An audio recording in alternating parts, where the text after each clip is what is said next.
जय श्रीराम. श्री ब्रह्मचैतन्य गोंदवलेकर महाराज यांच्या प्रवचन या पुस्तकातील आज 21 जानेवारीचं प्रवचन. नामाचा अनुभव. नामाचा अनुभव कोणता? नामाचा अनुभव नामाव्यतिरिक्त दुसऱ्या कशात पाहू नये. म्हणजे नामापासून दुसरे काही मिळवायचे आहे ही कल्पनाच नसावी. नाम मुखी येते हाच नामाचा अनुभव. ज्या प्रमाणात आपल्या हातून नामस्मरण घडले त्या प्रमाणात आपल्याला नामाचा अनुभव आला असे समजावे. अखंड नामस्मरण टिकले की पुरा अनुभव आला. नामस्मरण करता करता चित्त एकाग्र होते. देहबुद्धी विसरून नाम घेणे हेच निर्गुण होणे आहे. मी कोण आहे हे कसे ओळखावे?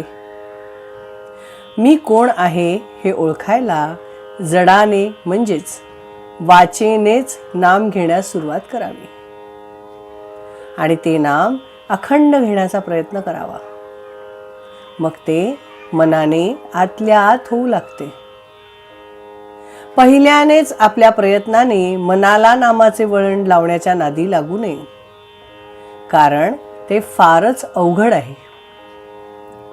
नाम घेता घेता देहाचा विसर पडल्यावर मी कोण आणि देव कोण हे आपोआपच कळेल.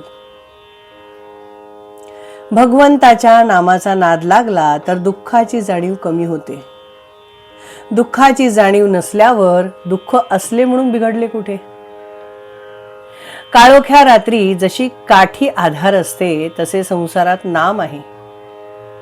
खाच खळगे काठीच्या योगाने टाळता येतात, तसे मोह, लोभ इत्यादी संसारातल्या अडचणी नामाने समजतात आणि दूर करता येतात. विस्तवाजवळ तूप ठेवले की ते वितळते, तसे नामाची शेगडी ठेवली की अभिमान वितळलाच पाहिजे. हाच नामाचा अनुभव. पण लोक नामाबद्दल ऐकूनच घेत नाहीत. जर कोणी ऐकून घेतले तर ते बिंबवूनही घेत नाहीत. त्याचे मनन करीत नाहीत आणि मनन करून त्यांना जे पटले ते पटले असूनही नाम घेत नाहीत. अडचणी असल्या तरी नाम घेता येते, म्हणून नामस्मरण न करण्याबद्दल सबबी सांगू नका. सबब सांगितली की त्यापासून लबाडी उत्पन्न होते. लबाडीतून आळस उत्पन्न होतो आणि आळसाने सर्वनाश होतो. आपण रोज उठल्यावर भगवंताचे स्मरण करण्याचा नियम ठेवावा. स्नान वगैरे गोष्टी झाल्या तर कराव्यात, पण त्यांच्या वाचून अडून बसू नये.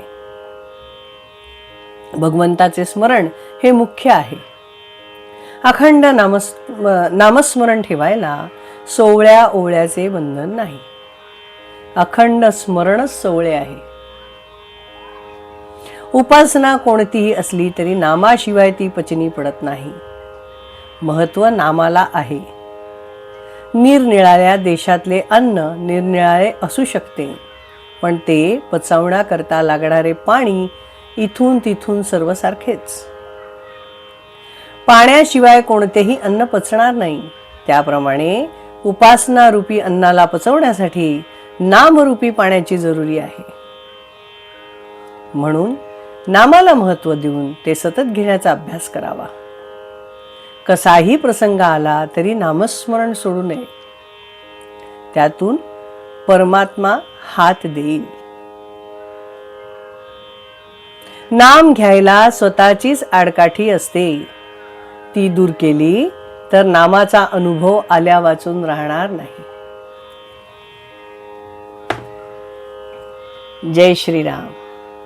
श्रीराम जय राम जय जय राम. श्रीराम जय राम जय जय राम.